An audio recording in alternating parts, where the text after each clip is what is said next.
સુવર્ણપુર નગરીમાં અભયસેન નામે એક ઘણો જ ગવિષ્ઠ રાજા રાજ કરતો હતો. નગરીની સમૃદ્ધિનો પાર ન હતો અને રાજાની ગુણિયલ, સંસ્કારી અને અતિ સુશીલ ગુણવતી રાણીનું નામ અગનસેના હતું. રાણી ઘણી જ નમ્ર અને ધર્મિષ્ઠ હતી. એ ઘણીવાર રાજાને અહંકાર ન કરવા સમજાવતી, પણ રાજા એની વાત કદી ન સાંભળતો.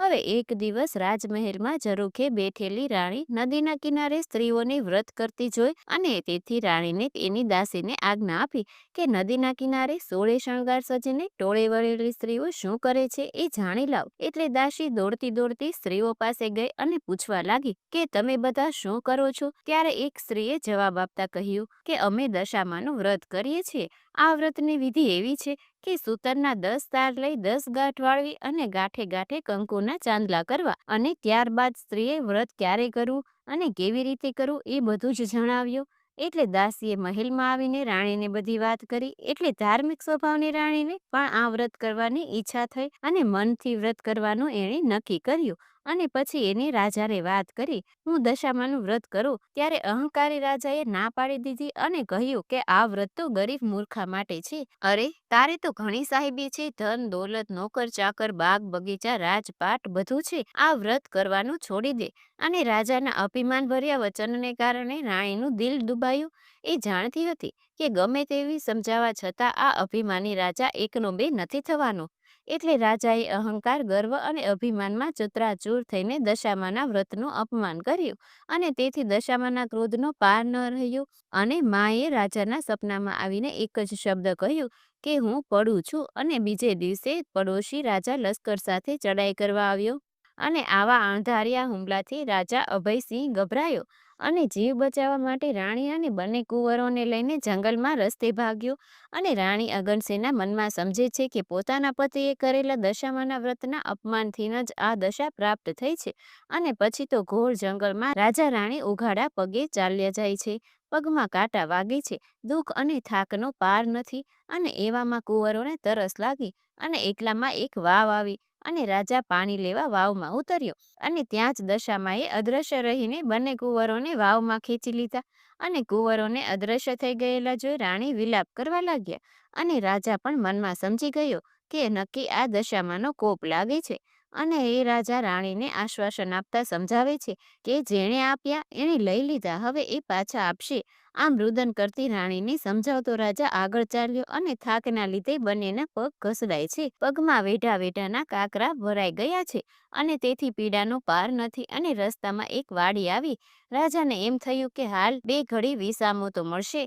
પણ રાજાએ વાડીમાં જેવો જ પગ મૂક્યો ત્યાં તો બધા જ ખીલેલા ફૂલ કરમાઈ ગયા. અને પછી તો વાડીનો માળી વિચારવા માંડ્યો કે નક્કી આ માણસ પાપી પગલાનો છે. અને તેથી માળી લાકડી લઈને રાજા રાણીને મારવા દોડ્યો. અને રાજા રાણી માંડ માંડ બચીને ભાગ્યા. અને જીવથી હતાશ થઈ ગયેલા ભિખારી જેવી હાલતમાં બંને એક નગરમાં આવ્યા. અને એ નગર રાજાની બહેનનું હતું. અને રાજાને આશા હતી કે બહેન જરૂર આશરો આપશે. એટલે એણે પાદરથી જ એની બહેનને સંદેશો મોકલાવ્યો. બહેન, પોતાના ભાઈને સોનાની ગાગરમાં સુખડી અને સાથે સોનાના દાગીના મૂક્યા.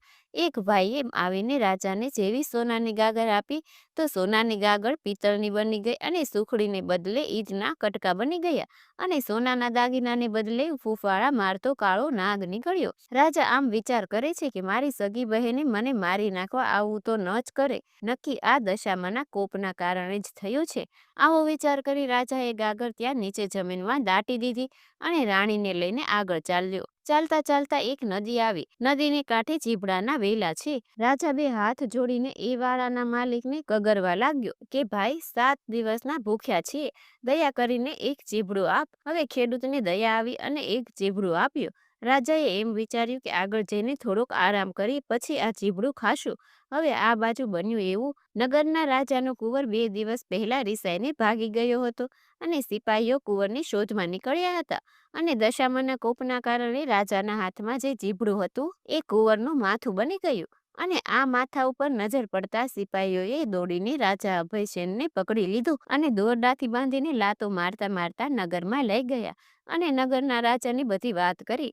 રાજાએ પોતાના કુંવરને હત્યા બદલ અભયસેનને કાળી કોટડીનો હુકમ આપી બંદીખાનામાં નાખી દીધો અને રાજા વકરવા કેદ થયો. તેથી રાણી અગનસેન ઉપર દુઃખનો પહાડ તૂટી પડ્યો. એ રોજ જંગલમાં લાકડા કાપવા જતી અને એનો પારો વેચી જે પૈસા મળે એમાંથી પોતાના પેટનો ખાડો પૂરતી. આમ દિવસો ઉપર દિવસો પસાર થવા લાગ્યા. અષાઢ મહિનો આવ્યો. અગનસેનાએ અષાઢ મહિનાની અમાસી એટલે કે દિવાસાના દિવસે દશામાનું વ્રત શરૂ કર્યું. દશામાના વ્રતના 10 દિવસ નકોડા ઉપવાસ કર્યા અને દશામાની ભક્તિ કરી. અને પછી રાણી અગનસેનાની અપાર ભક્તિ જોઈને દશામાનો કોપ સમી ગયો. માએ રાણીને આશીર્વાદ આપતા કહ્યું, કાલે તારો પતિ પાછો મળી જશે. અને પછી એ જ રાતે દશામાએ નગરમાં રાજાને સપનામાં જઈને આદેશ આપ્યો કે તે જ માણસને કેદમાં પૂરે છે એ નિર્દોષ છે. તારો કુંવર તો એના મોસાળમાં લીલા લહેર કરે છે. સવારે પાછો આવી જશે. અને સવાર પડતા દશામાની કૃપાથી કુંવર પાછો આવી ગયો અને રાજાએ જાતે જઈને અભયસેનને બંદીખાનામાંથી મુક્ત કરી ક્ષમા માંગી. અને એટલું જ નહીં, ખૂબ જ ધન પણ આપ્યું. અને પછી રાજા રાણી રથમાં બેસીને સુવર્ણ ઉપર આવી નીકળી પડ્યા અને રસ્તામાં મા બહેનનું નગર આવ્યું. અને રાજાએ પેલી ગાગર જમીનમાંથી બહાર કાઢી તો એ ગાગર સોનાની હતી અને ગાગરમાં સોનાના દાગીના અને સુખડી હતી. અને એટલામાં બહેન પણ આવી અને આગ્રહ કરીને ભાઈ ભાભીને ઘરે લઈ ગઈ. 2 દિવસ રોકાઈને રાજા રાણી આગળ ચાલ્યા. રસ્તામાં વાવ આવી અને જોયું તો વાવના કાંઠે દશામાં વૃદ્ધ ડોશીનું રૂપ ધારણ કરીને ઊભા હતા અને બંને કુંવરો એમની આંગળી પકડીને ઊભા હતા. રાજા રાણી તરત માતાજીને ઓળખી ગયા અને પગમાં પડ્યા અને દશામાં અસલ સ્વરૂપમાં આવીને દર્શન આપતા કહ્યું કે હે રાજા, અભિમાન આણીને મારા વ્રતનું અપમાન કર્યું હતું અને તેથી તારા ઉપર હું કોપાયમાન થઈ હતી. પણ હવે તારો ગર્વ ગળી ગયો છે અને વળી તારી રાણીએ ભાવથી મારું વ્રત કર્યું છે તેથી હું પ્રસન્ન થઈ છું. તારું રાજ તને પાછું મળી જશે. અને મા કરતો રાજા અભયસેન દશામાના પગમાં આળોટવા લાગ્યો. હે મા, આ કળિયુગમાં તારી કપટી કસોટીમાંથી પાર કોઈ જ નહીં ઉતરી શકે. માટે આવો કોપ કદી ન કરશો. અને દશામાં ત્યારે મીઠું મધુર હાસ્ય વીરતા બોલ્યા કે તારી વાત કબૂલ કરું છું. કળિયુગમાં જે પણ મારી કથા સાંભળશે કે સંભળાવશે એની દશા હંમેશને માટે સારી રહેશે અને આ મારા આશીર્વાદ છે.